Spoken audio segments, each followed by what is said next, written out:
All right, 5A sectional 10, Goshen 7-2, at Northside 1-8, and then on the bottom half of that bracket you've got Concord 6-3, Snyder of course 9-0. I'm going to start with Northside. What can they do against Goshen? What can they do to be successful? Because as you talked about in 6A, we've seen some of these teams put together a quarter, maybe 2 quarters. Yeah. But Northside's one of those teams that needs to put together a full 4 quarters. It's going to be really tough, Northside, to hang in this game just because, they lose to South late in the season, just deflated them.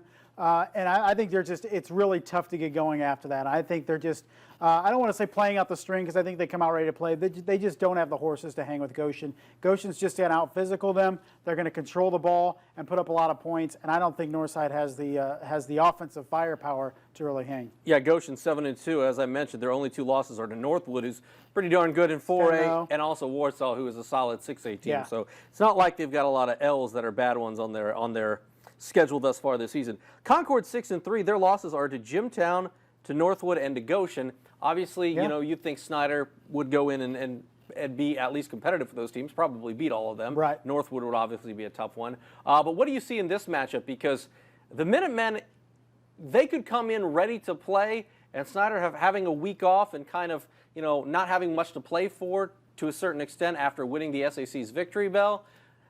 They got to be ready to play against this Concord team. No, exactly. That would be my point is Snyder gets no breaks, no gimmies in this tournament starting right off the bat week 1 where they have to play a very good team. They're going to play another one next week. Then you got to look forward. Maybe they play a Mishawaka in regional. They play potentially a Westfield in semi-state. And then in all likelihood a Columbus East in state. New Pal's out, but Columbus East handled them relatively easy on Friday. So if Snyder is going to get back to Lucas Oil Stadium and win another state championship, they are going to have to play their very best football starting this Friday, every Friday night forward. They're fully capable of doing that, but no gimmies. They don't start with a Northside to really kind of ease into the playoffs. They got to be ready from the opening kickoff week 1 starting on Friday. And when you look at Concord's numbers, they're averaging 37 points a game. Snyder, we always talk about their defense. They've got guys that make plays. Austin France, just a number of players. Dom Slaughter, yeah. Lawrence Johnson up front. Will Johnson. I mean, they've got they've got a ton of guys. But what worries you about that? Because Concord, if it gets into a shootout, they can win a game like that. I think it's going to be very tough for Concord to score at that clip, just because they probably haven't seen a defense in the stratosphere of Snyder. What worries me is offensively if Snyder has an off game. And it's tough to picture that just because of how good, particularly the running game has been. But you look at that passing game and against very good teams, are they going to be able to execute in very tight games? And maybe they're able to dominate the majority of teams heading down to Indianapolis. But I don't see it. I think at least once and maybe twice, they're going to have to win the game going vertical. And can they do that? I don't think it starts this week.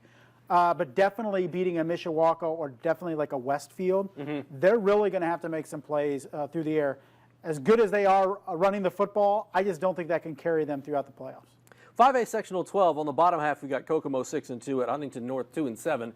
Can Huntington North? What can they do? Because we've seen Kokomo in the playoffs. The way they run their offense is difficult to play against. It's confusing, and it's been successful. What can Huntington North do to be playing their best football and maybe get a win on Friday?